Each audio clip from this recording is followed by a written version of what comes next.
Hi மக்களே! அண்ணாமலை குடும்பம் serial July 1, 2026 என்ன நடந்துச்சுன்னு பார்க்கலாம். அதுக்கு முன்னாடி நம்ம channel Tamil serial talk subscribe பண்ணி லைக் பண்ணிக்கோங்க. பெல் ஐக்கான கிளிக் பண்ணிக்கோங்க. ஹைப் பட்டனும் தட்டி விட்டுருங்க.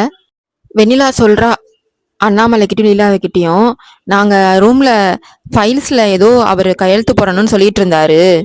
நான் விளையாட்டா சொன்னேன், நான் கையெழுத்து வேணா போட்டு தரட்டுமான்னு. நீ கையெழுத்து போட்டா எல்லாமே முடிஞ்சிடும்னு சொல்லி என்னை திட்டிட்டு இருந்தாரு.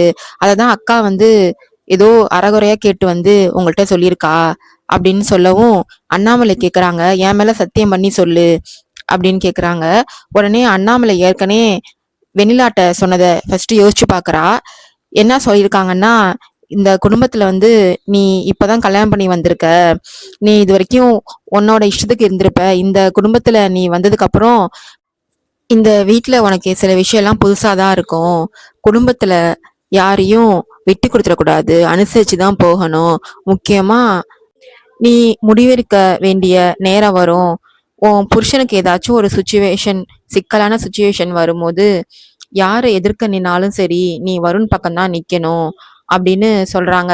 அவனை நீ விட்டு கொடுத்த கூடாது எந்த சூழ்நிலையிலையும் அப்படின்னு சொல்லும் போது வெண்ணிலா கேக்குறா, அந்த நேரத்துல நீங்க எதிர்க்க நின்னா என்ன பண்ணணும் அத்தை அப்படின்னு கேட்கும் போது, நானே அவனுக்கு எதிரா நின்னாலும் நீ வருண் பக்கம்தான் நிக்கணும். அப்போதான் நீ ஒரு நல்ல மனைவின்ற அந்தஸ்தை வருண் கிட்ட கொடுக்கும் அப்படின்னு சொல்றாங்க. அதெல்லாம் யோசிச்சுதான் வெண்ணிலா அண்ணாமலை மேல சத்தியம் பண்றா. ஏன்னா எப்பயுமே வருண் பக்கம் தான் நிக்கணும்னு இவங்களே சொல்லியிருக்காங்கல்ல, அதனால பொய் சத்தியம் பண்ணிட்டா அண்ணாமலை மேலேயே. அண்ணாமலை மேல சத்தியம் பண்ணி நான் எதுவும் சைன் பண்ணலன்னு சொன்னதுக்கு அப்புறம் அண்ணாமலை நம்புறாங்க வெண்ணிலாவை. ஏண்டி இப்படி பொய் சொல்றேன்னு வான்மதி கேட்கவும், நீ குடும்பத்துக்குள்ள குழப்பம் பண்ணாத வான்மதி, ஏதாச்சும் வேலை இருந்தா போய் பாரு அப்படின்னு சொல்லிடுறாங்க. ஏன்னா வான்மதி சொல்றத அவங்க நம்பல. வெண்ணிலா எப்படியும் என் மேல பொய் சத்தியம் பண்ண மாட்டான்னு வெண்ணிலாவை நம்புறாங்க அண்ணாமலை, அதனால அப்படி சொல்றாங்க. அப்போ வான்மதி சொல்றா, நான் இவங்க பேசுனதை தெளிவாதான் கேட்டேன், ஏன் இப்படி பொய் சொல்றான்னு தெரியல, என்னை யாரும் ஏன் நம்ப மாட்டீங்க அப்படின்னு வான்மதி கேக்குறா. அப்போ லீலாவதி சொல்றாங்க, ஏன் இப்படி தேவையில்லாத வேலைலாம் பண்ற, உன்னால அண்ணாமலையும் டென்ஷன் பண்ணிட்டேன், வெண்ணிலாவையும் நான் சந்தேகப்பட்டுட்டேன், இதே மாதிரி ஒட்டு கேட்டுட்டு இனிமேல் இருக்காம போய் வேலையை பாரு அப்படின்னு சொல்றாங்க. இல்லத்த அப்படின்னு சொல்றா. போன்னு அதட்டுறாங்க. அவ போயிடுறா வான்மதி. வெண்ணிலாவையும் நீ போ வெண்ணிலா அப்படின்னு சொல்லி அனுப்புறாங்க. வெண்ணிலா யோசிச்சுட்டு இருக்கா, அத்தை என்னை மன்னிச்சிருங்க, உங்க கண்ணை பார்த்து பேசவே எனக்கு தைரியம் கிடையாது, அப்படிப்பட்டனா இப்போ உங்க மேலேயே பொய் சத்தியம் பண்ண துணிஞ்சிட்டேன், எனக்கு வேற வழி தெரியல, என் கூட வாழ இஷ்டம் இல்லாத அவர் கூட நான் எப்படி இனிமேல் சேர்ந்து வாழ முடியும், அதனால்தான் நான் அது மாதிரி பொய் சத்தியம் பண்ணிட்டேன். வருணாச்சு இனிமேல் சந்தோஷமா இருக்கட்டும், நீங்க சொல்லி தந்த விஷயத்த வருணை காப்பாத்துறதுக்காகவே நான் பண்ணிட்டேன் அப்படின்னு சொல்லி ஃபீல் பண்ணிட்டு நின்றுட்டு இருக்கா. இங்க ரூம்ல வான்மதி குறுக்கு நெருக்கும் நடந்துட்டு இருக்கா. வான்மதி ரூம்குள்ள அவளே தனக்கு தானே பேசிட்டு நின்றுட்டு இருக்கா. இந்த வெண்ணிலா என்னை பார்த்தே மிரண்டு ஓடுவா. இப்ப என்னன்னா, நீ பண்ணது தப்புன்றா, நீ என் விஷயத்த தலையிடாதன்றா, எல்லாத்த விடவும் பொய் சத்தியம் பண்றா. இருக்கட்டும், நான் அவளை பாத்துக்கிறேன் அப்படின்னு மனசு நினைச்சிட்டு நின்றுட்டு இருக்கா. அப்பதான் வெண்ணிலா கதவை திறந்துட்டு வரா. வெண்ணிலா வான்மதி அக்கா அப்படின்னு கூப்பிடுறா. ஏய் வாய முடுறி, இப்பதான் உனக்கு அக்காவா தெரியறனா, உன் விஷயத்த தலையிடக்கூடாதுன்னு நான் சொன்னேன்ல, இப்ப எதுக்கு நீ என் ரூம்குள்ள வர, வெளில போடி அப்படின்னு கத்துறா. வான்மதி அப்படி திட்டவும் வெண்ணிலா, சாரிக்கா என்னை மன்னிச்சிடு, அத்தை திடீர்னு என்னை கூப்பிட்டு வருணை பத்தி கேட்கவும் எனக்கு பயம் வந்துருச்சு, நீனும் நான் பொய் சொல்றேன்னு சொல்ற, எனக்கு என்ன சொல்றதுன்னே தெரியல, அதனால்தான் நான் அப்படி பேசிட்டேன் அப்படின்னு சொல்றா. அதுக்கு வான்மதி சொல்றா, ஏய் நிறுத்திடி, நான் ஒன்னும் பொய் சொல்ல, நான் உண்மையை தானே சொன்னேன், நீ எதுக்கு என்ன ஏமாத்தி கையெழுத்து வாங்கினீங்க கேட்டா நானே போட்டிருப்பேன்னு நீ தானே சொல்லிட்டு இருந்த, அதை தானே நான் உங்கள்கிட்ட சொன்னேன், என்னையே எல்லாரும் முன்னாடியும் அரையங்குறையமா காதல வாங்கிட்டு சொல்றேன்ட்டு என்னையே அவங்க முன்னாடிலாம் சொல்லிட்டல்ல அப்படின்னு கேக்குறா வான்மதி. வான்மதி சொல்றா, அண்ணாமலை அத்தை வேணா நம்பியிருக்கலாம், நடந்ததெல்லாம் பொய்யாகாது அப்படின்னு சொல்றா. அப்போ வெண்ணிலா சொல்றா, உன் கோவம் புரியுது, நீ அச்சும் என்ன புரிஞ்சுக்க வெள்ளக்கா அப்படின்னு சொல்லும் போது, ஏய் நிறுத்திடி, வருண் உன்கிட்ட கையெழுத்து வாங்கினானா இல்லையா, என்கிட்ட உண்மையை சொல்லு அப்படின்னு கேக்குறா வான்மதி. அதுக்கு வெண்ணிலாவும் ஆமான்னு தலையாட்டுறா. அதுக்கு வான்மதி சொல்றா, என்னடி அதுக்குன்னு சாதாரணமா ஆமான்னு தலையாட்டுற, ஓ நல்லதுக்கு தானே நான் அண்ணாமலை அத்திட்ட போய் சொன்னேன், எதுக்கு பொய் சத்தியம் பண்ண அப்படின்னு கேக்குறா வான்மதி. அதுக்கு வெண்ணிலா சொல்றா, நீ மட்டும் என் வாழ்க்கை நல்லா இருக்கும்னு நினைச்சா போதாது, வரணும்னு நினைக்கணும் அப்படின்னு அவ சொல்றா. அதுக்கு ஏன் இப்படி சொல்ற? வருண் உன் கூட வாழ மாட்டேன்னு சொல்றாரா அப்படின்னு கேக்குறா வான்மதி. அதுக்கு வெண்ணிலா சொல்றா, யாரோடு யாரு வாழணும்னு நம்ம முடிவு பண்ண முடியாது, அது விதிப்படிதான் நடக்கும் அப்படின்னு சொல்லி சமாளிக்கிறா வான்மதி கிட்ட வெண்ணிலா. வெண்ணிலா எல்லாம் விதிப்படி நடக்கட்டும் விட்டுருக்கா அப்படின்னு சொல்லிட்டு அந்த ரூமை விட்டு வெளில போயிடுறா. அடுத்தது லீலாவதி, கோயிலுக்கு போலாம், நீங்க வீட்டுல தானே இருக்கீங்க, என் கூட வாங்கன்னு கூப்பிடுறாங்க வெங்கடேசன்ட்ட. அவர் எனக்கு முக்கியமான மீட்டிங் இருக்கு அப்படின்னு சொல்றாரு. நீங்க வீட்டுக்கு தாராளமா போங்க, என் கூட கோயிலுக்கு வந்துட்டு போங்க அப்படின்னு சொல்றாங்க லீலாவதி. இல்ல, எனக்கு ஆல்ரெடி ஃபோன் பண்ணிட்டாங்க, நான் கிளம்புறேன் அப்படின்னு சொல்லிட்டு கிளம்பி போறாரு. அப்போ கார்ல போயிட்டு இருக்காங்க லீலாவதி. அங்க கூட்டமா ஆளுங்க நின்றுட்டு இருக்காங்க ஒருத்தவங்கள சுத்தி. அப்போ ஒருத்தவர் லீலாவதி வண்டியை கை மறைச்சு நிக்க சொல்றாரு. ஒருத்தவங்க மயக்கம் போட்டு விழுந்துட்டாங்க, நீங்க தான் போற வழியில அவங்கள ஹாஸ்பிட்டல்ல விட்டுட்டு போகணும் அப்படின்னு அவர் சொல்றாரு. தாராளமா நான் விடுறேன் அப்படின்னு சொல்லி இறங்கி போய் பாக்குறாங்க. அவங்க ஏற்கனவே கோயில்ல மயக்க போட்டு விழுந்தப்ப லக்ஷ்மி உட்கார வச்சு தண்ணி கொடுத்தாங்கல்ல, அது அவங்களுக்கு ஞாபகம் வருது. நீங்களா அப்படின்னு கேக்குறாங்க அவங்கள பார்த்து. இவங்க எனக்கு தெரிஞ்சவங்க தான், இவங்களுக்கு என்ன ஆச்சு அப்படின்னு கேட்கும்போது அவங்க மயக்கம் போட்டு விழுந்துட்டாங்கன்னு சொல்றாங்க. சரி, நான் அவங்கள பாத்துக்கிறேன், நீங்க போங்க, ரொம்ப நன்றி அவங்கள பாத்துக்கிட்டது அப்படின்னு சொல்லிட்டு அவங்கள மெதுவா கையை பிடிச்சி அவங்க காருல கூட்டு போய் உட்கார வச்சு 2 பேரும் பேசிக்கிட்டே போறாங்க. கார்ல போயிட்டே இருக்கும்போது லீலாவதி லட்சுமி கிட்ட கேக்குறாங்க, பரவாயில்லையா இப்ப எப்படி இருக்கு அப்படின்னு சொல்லி. அவங்க பரவாயில்ல அப்படின்னு சொல்றாங்க. நீங்க அன்னைக்கு கோயில்ல வச்சு கேட்டதான் நான் உங்கள்கிட்ட கேக்குறேன், இது உடம்பு முடியாத போது எதுக்கு தனியா வந்தீங்க, யாராச்சும் கூட்டு வந்திருக்கலாம்ல அப்படின்னு லீலாவதி கேக்குறாங்க. அதுக்கு லக்ஷ்மி சொல்றாங்க, என்னோட தலைவிதி அப்படிங்க, நான் எங்க போனாலும் தனியா தான் போகும், எனக்கு யாரும் கிடையாது அப்படின்னு சொல்றாங்க. அவங்க சொல்லவும் லீலாவதி கேட்கிறாங்க, என்னங்க சொல்றீங்க, உங்களுக்கு யாருமே இல்லையா அப்படின்னு கேட்கவும், ஆமா, எனக்கு சொந்த பந்தம் அப்படின்னு சொல்லிக்கவும் யாரும் கிடையாது அப்படின்னு சொல்லி வருத்தப்பட்டு பேசிட்டு இருக்காங்க. அப்போ அதே நேரத்துல லக்ஷ்மி வீட்டுக்கு ஆட்டோல வந்து இறங்குறாரு வெங்கடேசன். வெங்கடேசன் லக்ஷ்மிக்கு ஃபோன் பண்றாரு, எங்கம்மா இருக்க, கதவு பூட்டிருக்கு அப்படின்னு கேக்குறாரு. நான் வெளில வந்தேங்க, நான் கொஞ்ச நேரத்துல வீட்டுக்கு வந்துருங்க, நீங்க அங்க சாவி இருக்கு, அதை எடுத்து ஓப்பன் பண்ணி வீட்டுக்குள்ள இருங்கன்னு சொல்றாங்க. அடுத்தது லக்ஷ்மி சொல்றாங்க லீலாவதி கிட்ட, எனக்கு இப்ப கொஞ்சம் பரவாயில்ல, என்னை ஓரமா இறக்கி விட்டீங்கன்னா நான் நடந்தே வீட்டுக்கு போயிடுவேன் அப்படின்னு சொல்றாங்க.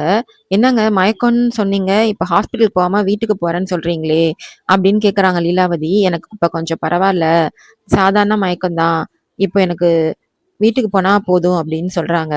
உடனே லீலாவதியும், எப்படி தனியா போவீங்க, நானே உங்களை கொண்டு போய் டிராப் பண்றேன் அப்படின்னு சொல்றாங்க.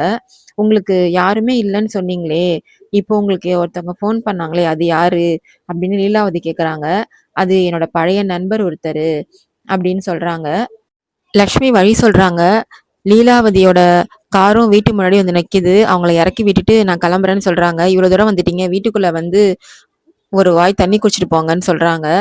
இல்ல, இன்னொரு நாள் வரேன் அப்படின்னு சொல்றாங்க. இல்ல, நீங்க வந்துட்டீங்க, எங்க வீட்டுக்கு வந்துட்டு போங்க அப்படின்னு சொல்றவும் அவங்களும் அவங்க சொன்னதை கேட்டு இறங்கி போறாங்க. உள்ள அப்பதான் வெங்கடேசன் உட்காந்துட்டு இருக்காரு. லீலாவதி உள்ள போற அந்த நேரத்துல போனை பார்த்துட்டு, எங்க வீட்டுக்காரர் ஃபோன் பண்ணியிருக்காரு, இருங்க பேசிட்டு வரேன் அப்படின்னு சொல்றாங்க. எதுக்கு வெளில நின்று பேசிட்டு இருக்கீங்க, உள்ள வாங்கன்னு லட்சுமி அவங்கள உள்ள கூப்பிட்டு போறாங்க. அப்போ அவரு அங்கேருந்து ஏஞ்சி போய் அடுத்த ரூம்ல நின்று பேசிட்டு இருக்காரு. என்ன ஆச்சுங்க, எதுக்கு ஃபோன் பண்ணீங்க அப்படின்னு கேக்குறாங்க. ஒன்றும் இல்லை, சும்மா தான் பண்ணேன், எதுக்கு திடீர்னு நீ கோயிலுக்கெல்லாம் போறியே, என்ன விஷயம் அப்படின்னு கேட்கவும், சும்மா தாங்க வந்தேன் அப்படின்னு சொல்றாங்க. சரிம்மா, நான் ஒரு முக்கியமான வேலையில இருக்கேன், அப்புறமா பண்றேன் அப்படின்னு சொல்லிட்டு போனை வைக்கிறாரு. இவங்களும் போனை வச்சிடுறாங்க. அப்போ லக்ஷ்மி தண்ணி கொண்டு வந்து குடுக்குறாங்க. குடிச்சிட்டு, சின்ன வீடா இருந்தாலும் நல்லா இருக்கு உங்க வீடு அப்படின்னு சொல்லி பேசிட்டு இருக்கும் போது, நீங்க அடிக்கடி வாங்க, நான் இங்க தனியா தான் இருப்பேன், நீங்க அடிக்கடி வந்தா எனக்கும் கொஞ்சம் ஆறுதலா இருக்கும் அப்படின்னு சொல்றாங்க லக்ஷ்மி. அப்போ நீங்க ஒண்ணு பண்றீங்களா, நாளைக்கு எங்க வீட்டுல ஒரு ஃபங்க்ஷன் இருக்கு, கண்டிப்பா நீங்க அதுக்கு வரணும் அப்படின்னு சொல்றாங்க. எதுக்குங்க அதெல்லாம் வேண்டாம் அப்படின்னு சொல்லும் போது, நீங்க வந்தீங்கன்னா உங்களுக்கு ஒரு குடும்பமே கிடைக்கும், நீங்க கண்டிப்பா வரணும் அப்படின்னு சொல்லும் போது, இல்ல வேண்டான்னு லக்ஷ்மி சொல்றாங்க. நாளைக்கு எனக்கு பிறந்த நாள், அதெல்லாம் இல்ல, கண்டிப்பா நீங்க வரணும், உங்களுக்கு நானே டாக்ஸி புக் பண்ணி தரேன், கண்டிப்பா நீங்க வந்துடணும் அப்படின்னு சொல்லிட்டு போறாங்க. அப்பதான் அந்த நேரத்துல வெங்கடேசனுக்கு இன்னொரு கால் வருது. அப்புறம் அவர் அதை பேசிட்டு முடிச்சிட்டு அவங்க வெளில போகவும் இவர் ஹாலுக்கு வரவும் கரெக்டா இருக்கு. உடனே வெங்கடேசன் கேட்குறாரு, "என்ன லட்சுமி எங்க போன?" அப்படின்னு கேட்குறாரு. "நான் கோயில் வரைக்கும் போனேன். நீங்க எதுக்கு இங்க வந்தீங்க?" அப்படின்னு கேட்குறாங்க. "என்ன இப்படி கேட்குற?" அப்படின்னு வெங்கடேசன் கேட்குறாரு. அதுக்கு லட்சுமி சொல்றாங்க, "உங்களுக்கு தெரியாதா? ஏற்கனவே அண்ணாமலை நான் உங்கள பார்க்கக்கூடாதுன்னு சொல்லியிருக்காங்கல்ல. அப்புறம் எதுக்கு இங்க வந்தீங்க? என்னால உங்க குடும்பத்துக்குள்ள எந்த பிரச்சனையும் வரக்கூடாது. தயவு செஞ்சு கைய எடுத்து கும்பிட்டு கேட்டுக்கிறேன். இந்த வீட்டுக்கு இனிமேல் வராதீங்க." அப்படின்னு சொல்லி அவர அனுப்பி வைக்கிறாங்க லட்சுமி. வருணும் கௌதமும் அவங்க வீட்ல சோஃபால உட்காந்துக்கிட்டு 2 பேரும் வீடியோ கேம்ஸ் விளையாண்டுட்டு இருக்காங்க ஃபோன்ல. அப்போ கௌதம் சொல்றாரு வருண் கிட்ட, "சாரி வருண், நீ ரொம்ப கஷ்டப்பட்டுட்ட. வான்மதி நல்லது நினைச்சு ஏதோ பண்ண போய் அது அது மாதிரி ஆயிடுச்சு. நீ ரொம்ப கஷ்டப்பட்டுட்ட. அதனால அவங்களுக்கு தெரியாது இது மாதிரிலாம் ஆகும்னு." அப்படின்னு சொல்லி ஃபீல் பண்ணி பேசிட்டு இருக்கான். அதுக்கு வருண் சொல்றான், "இருக்கட்டும், அவங்க எனக்கு நல்லது பண்ண போய் நினைச்சு அவங்க வேற மாதிரி அது ஆயிடுச்சு. விடு, நான் அதெல்லாம் பெருசா எடுத்துக்கல." அப்படின்னு வருண் சொல்றான். வருண் கேக்குறான் கௌதம் கிட்ட, "நீங்க 2 பேரும் எப்படி ஓரளவு உங்களுக்குள்ள செட் ஆயிடுச்சா? ரிலேஷன்ஷிப்லாம் எப்படி அப்படின்னு கேக்குறான். "நானும் வான்மதியும் ஃப்ரெண்ட்ஸ் மாதிரி தான் பழகிட்டு இருக்கோம்." அப்படின்னு சொல்லவும் வருண் கேக்குறான், "ஏன்னா கல்யாணம் ஆகிடுச்சு, நீனும் ஏன் இது மாதிரி இருக்க?" அப்படின்னு கேக்குறான். அதுக்கு கௌதம் சொல்றான், "வான்மதி ரொம்ப நல்ல பொண்ணு. இப்போதைக்கு நாங்க கொஞ்ச நாளுக்கு ஃப்ரெண்ட்ஸா இருக்கோம்னு முடிவு பண்ணியிருக்கோம்." அப்படின்னு சொல்லிட்டு அவன் கேம் விளையாண்டுட்டு இருக்கான். வருண் வந்து கௌதமையே பார்த்துட்டு இருக்கான். அப்ப அவனுக்கு ஃபோன் வருது. கௌதம் போனதுக்கு அப்புறம் அண்ணாமலை வந்து வருண் பக்கத்துல உட்காந்து பேச ஆரம்பிக்கிறாங்க. வருண் கிட்ட கேக்குறாங்க, "என்னப்பா உடம்பெல்லாம் எப்படி இருக்கு? எப்படிப்பா இருக்க?" அப்படின்னு கேட்கும்போது, "இருங்கம்மா" அப்படின்னு சொல்லிட்டு கேமை வச்சுட்டு வரான். "நீ விளையாடுனா விளையாடுப்பா" அப்படின்னு சொல்றாங்க. "இல்லம்மா அதெல்லாம் ஒண்ணும் இல்ல" அப்படின்னு சொல்லிட்டு, "இப்ப பரவாயில்லம்மா" அப்படின்னு சொல்றான். "இப்போ நீங்க முன்னாடி மாதிரி இல்ல, என் மேல உங்களுக்கு பாசமே இல்ல" அப்படின்னு சொல்றான் வருண் அண்ணாமலை கிட்ட. அப்போ அண்ணாமலை சொல்றாங்க, "என்னப்பா சொல்ற? நான் உன் மேல பாசமா இல்லையா?" அப்படின்னு கேட்கும்போது, "ஆமா, எனக்கு கல்யாணத்துக்கு அப்புறம் நீங்க முன்னாடி மாதிரி என் மேல லவ்வபிளா இல்ல, ரொம்ப ஸ்ட்ரிக்டா இருக்கீங்கம்மா" அப்படின்னு சொல்றான். அதுக்கு அண்ணாமலை சொல்றாங்க, "கல்யாணத்துக்கு அப்புறம் எல்லா அம்மாவும் அப்படிதான் இருப்பாங்க. அப்பதான் குடும்பத்துல எந்த பிரச்சனையும் வராது" அப்படின்னு சொல்றாங்க அண்ணாமலை. "எப்பயுமே உங்களுக்கு குடும்பத்தை பத்தின யோசனை தானா?" அப்படின்னு கேக்குறான் வருண். "ஆமா, அதுக்கு முன்னாடி வேற என்னப்பா எங்களுக்கு வேணும்? குடும்பம் தான் முக்கியம்" அப்படின்னு சொல்லி சொல்றாங்க. அண்ணாமலை கேக்குறாங்க வருண் கிட்ட, "இப்ப கொஞ்சம் கொஞ்சமா வெண்ணிலாவை புரிஞ்சுகிட்ட போல இருக்கே. இப்பதான் எனக்கு ரொம்ப சந்தோஷமா இருக்கு" அப்படின்னு சொல்றாங்க அண்ணாமலை. "எதை வச்சுமா அப்படி சொல்றீங்கன்னு?" வருண் கேக்குறான். "அன்னைக்கு வெண்ணிலா உன் உயிரை போராடி காப்பாத்துனதுக்கு அப்புறம் இப்போ நீ அவளை கொஞ்சம் கொஞ்சமா புரிஞ்சுக்க ஆரம்பிச்சிட்ட" அப்படின்னு சொல்றாங்க. "அந்த மாற்றம் உன்கிட்ட தெரியுது, அதை வச்சுதான் அம்மா சொல்றேன்" அப்படின்னு அண்ணாமலை சொல்றாங்க. அதுக்கு வருண் சொல்றான், "ஆமாம்மா, வெண்ணிலா எனக்கு பண்ணது பெரிய ஹெல்ப் தான். அதை நான் இல்லைன்னு சொல்ல. அவளுக்கு நான் ரொம்ப கடமைப்பட்டிருக்கேன். அதெல்லாம் உண்மைதான். அதுக்காக எனக்கு அவளை பிடிச்சிருக்குன்னு அவளுக்காக நான் கொஞ்சம் கொஞ்சமா மாறேன்றதெல்லாம் உண்மை கிடையாது. எனக்கு அப்படி ஒரு தாட்டே இல்லை" அப்படின்னு சொல்றான். உடனே அண்ணாமலை, "அப்படிலாம் சொல்லாதடா" அப்படின்னு சொல்லவும், "இல்ல, வெண்ணிலா என்னை காப்பாத்துறதுக்காக என்ன லவ் பண்றான்னு சொன்னாங்க. அங்க கொண்டு போய் சேர்த்ததுக்கு அப்புறம் டாக்டர்ஸ்லாம் கூட தான் போராடி என்ன உயிரை காப்பாத்தி என்ன பொழைக்க வச்சிருக்காங்க. அப்ப அவங்களையும் நான் லவ் பண்ண முடியுமா? அதெல்லாம் எதுவும் இல்லம்மா. நீங்களா கண்டதையும் யோசிச்சுட்டு இருக்காதீங்க. இன்னும் 3 மாசம் தான் டைம் இருக்கு. அதுக்குள்ள நீங்க நினைக்கிறது எதுவுமே நடக்காதுமா. இந்த மாதிரி நீங்க சொல்றதாலயோ, இல்ல வெண்ணிலா மேல கேர் எடுத்துக்கிறதாலயோ நான் அவள லவ் பண்றதா இல்ல, நான் அவள லவ் பண்ண மாட்டேன். ஒருவேளை அப்படி ஏதாவது உங்களுக்கு ஐடியா இருந்துச்சுன்னா, நீங்க அத மறந்துடுங்கம்மா" அப்படின்னு சொல்றான். அத கேட்டு அண்ணாமலை ஆடி போய் உட்கார்ந்துருக்காங்க. அதோட முடியுது. வரப்போற எபிசோட்ல என்ன நடக்குதுன்னு பார்க்கலாம். பாய் மக்களே!